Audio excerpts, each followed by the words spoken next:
Good morning, good morning, good morning mga kapaglaom. Ano sab kita sa atong segment ang Good Morning Pastor. Ato makauban ang maabtikon dasig walay kupas nga secretary sa South Philippine Headquarters. Executive Secretary. Executive Secretary sa South Philippine Headquarters, sa Pastor Edwin Gulpan. Good morning, Pastor. Maayong buntag sab kaninyo, Wing, Daryl, o sa tanan nato nga mga viewers. Maayong buntag kaninyo, tanan Happy Sabbath. Yes, okay da atong nasayran karon nga daghang mga tao nagtagna nga ang pizza sa pagbalik sa Ginoo hapit na gyud. Kung naa na gani na ingon 2000 o 2010 mobalik nang Ginoo. So ato ginamasayran karon. Actually, owing na naisulat na sa dakong libro sa nangagi, no? Apan napamatudan pod nga sila napakya sa pagtagna sa saktong petsa sa pagbalik sa atong Ginoo. Yes, ato nang sutaon karon ning kabuntagon. Labi na sa ato mga televiewers nga makita ninyo o masayran ninyo kung unsa gyud mga timailhan nga mobalik na ang atong buhi nga Dios. And Pastor, we're blessed okay. now no kay na si Pastor Edwin Gulfan karon musinsilyo ug muhatag katinawan sa atong mga kakulangon sa pagsabot sa tinuoray nga ilhanan sa pagbalik ni Ginoong Yes, Jesus. so Pastor, Pastor. so muna atong pag-istoryahan karon man. Okay? Ang mga ilhanan sa pagbalik ni Ginoong Jesus. Unsa may mga ilhanan, Pastor? I think basically ang labing daghan sa mga tao nga may relihiyoso nga inklinasyon, makasabot sila ang tanang panghitabo karon are indications nga nangatuman ang gitagna sa Biblia. Okay. Importante man gud nung duna sila gingalag prophetic awareness kay ug dili sila kasabot og unsay gisulti sa Biblia, murag ang pangapanghitabo wala na sa ilang buot. Wala lang. But if a person is aware nga the things that are happening now had been prophesied in scriptures, then they will say, wow, tinuod gid ining pulong sa Dios. Pastor, you're speaking of the things that are happening now, mga panghitabo karon. What are those panghitabo?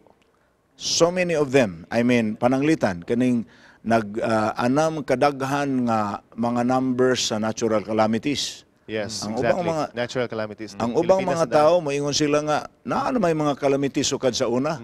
Ginganlan na sila sa Bible sa 2 Peter chapter 3 og scoffers, mga tao ba nga dili mo tuo sa gituohan sa uban nga Scoffers, yes. ning tuo sa Biblia. Mayon sila nga masukad nga naay kalibutan, naa naman ang mga katalagman. Natural sa ato pa sa calamities. ilahang hunahuna, Pastor, normal lang na siya nga dunay mga trahedya nga maabot mo na hunahuna sa uban. But even the scientists today, Yes. naamang yun sila confirmation sab nga ang increase sa number sa natural calamities are indications that it has not been this way before. I mean, naanay Mas linog grabe karon, kaniadto. mas apparent karon ang mga calamities. Ang frequency bitaw, Mas daghan, yes. Ang ining nasud nato sa Pilipinas. Imagine nimo nga mo expecta og 20 kapin ka bagyo sa kada Sa tuig. tuig.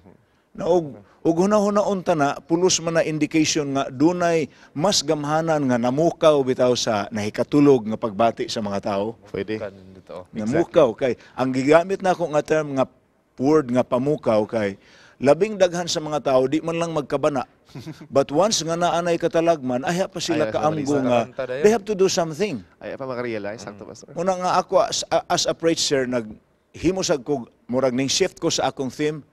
Dili na kumuwali ron nga ang akong ihadlok sa mga tao ang katalagman.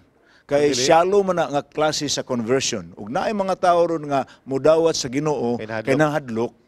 Shallow kay nga conversion pagbalik sa normal sa mga panghitabo mayon sila wa man daay nahitabo tong giingon sa pastor. So for me, the most important thing in relation to our preparation for the coming of Christ is personal relationship with God himself.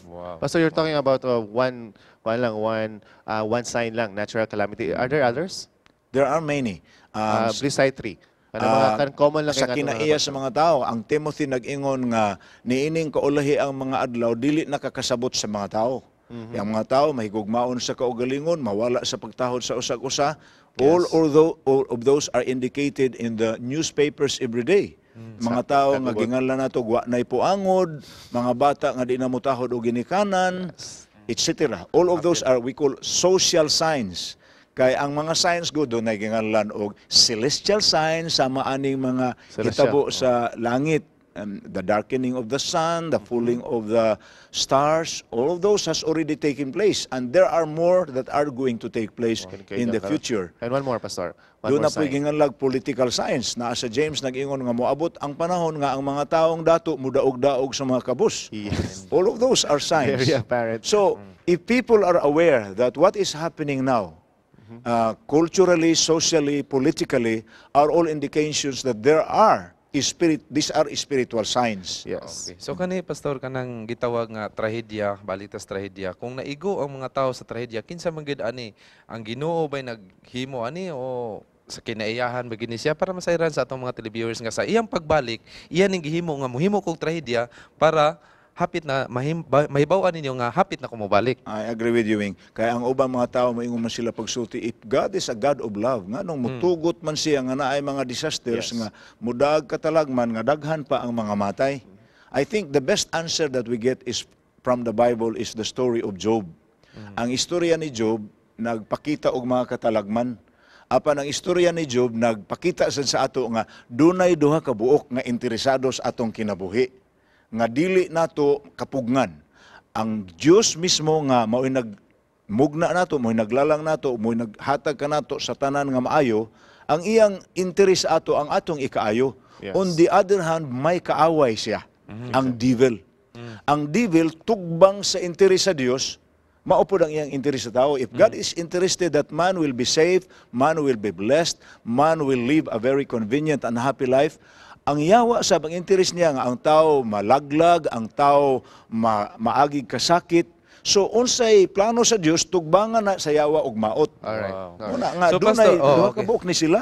Whether we like it or not, there are two powers interested in us. Yes, Muna good nga and ang bad. ato nga ang ngayon himuon, are we safe in God's side? Oh, dunay Or namot, oh. are we on the danger side of the enemy's purpose, God's enemy? Last, Yes, Pastor. Pastor. Okay. Usahaw na ito pag-andam atong mga kaugalingon sa pagdawat sa pagbalik ni Pagbalik Ginoong sa Hesus. Ang pinaka-importante nga paagi mo nang ginganlan nga personal surrender. Kanang Meaning? kaugalingon nimong consciousness nga ang imong kinabuhi itugyan ginimo niya nga labaw gyung nagkontrol nato Dili tanan. kay nahadlok ka. pagkanindot. Dili kay nahadlok ka, dili kay natulod ka Dili tungod ignan sa ka. panghitabo, Yes. kundi ilho nimo nga dunay angayan nimo tugyanan sa imong kaugalingon. Wow. Ang kamot sa Dios nga makamaong muhatag sa ikaayo sa imong kinabuhi. Pastor, Pastor, last. salamat kayo. Last landa. Wala tayong oras. Okay. Kanusa mo balik yun ang Ginoo. Para dunay mga taong mingon kanusa mo balik yun ang Ginoo. Ang the Oh, answer complete. sa Bible na sa Matthew 24 verses 31 to 37 nag-ingon diri, but of that day and hour no one knows, not even the angels of heaven, but No one my Father knows. only. Muna nga ug kuhaan nato warning ang Ginoo. Nag-ingon siya pagsulti nga pangandam ka mo, pagtukaw ka mo, pagampo ka mo. Meaning, it's a matter of being prepared every All the day. time. All the time. Yes. Kay ug mangandam lang ka, kay nahibaw na ka nga kanang pitsahan mo abot Mabalik. ang Ginoo, artificial na nga pangandam. Peke na. Whereas kung ang imong pangandam, murag, this is the last day of your life. Tinuod-on yun nimo ang imong kinabuhi. Karon ako, tinarong ko, ugma tinarong ko, sunod simana tinarong ko. Tarong, oh. That's right. Tanang Pastor. adlaw Og daghan tarong. kayong salamat mo salamatan si Pastor. Salamat kay Pastor sa pagsinsilyo, Pero dili pa pag-ambit sa mo iyo biya si mga Pastor. kaibalo. Yes, tungod kay Pastor, ikaw ang mubasa sa among Bible Trivia. This time, ikaduhang pangutana para sa atong Bible Trivia.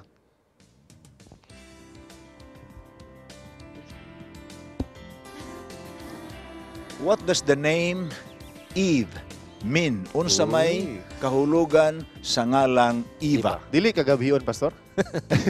Dili kagabiyon?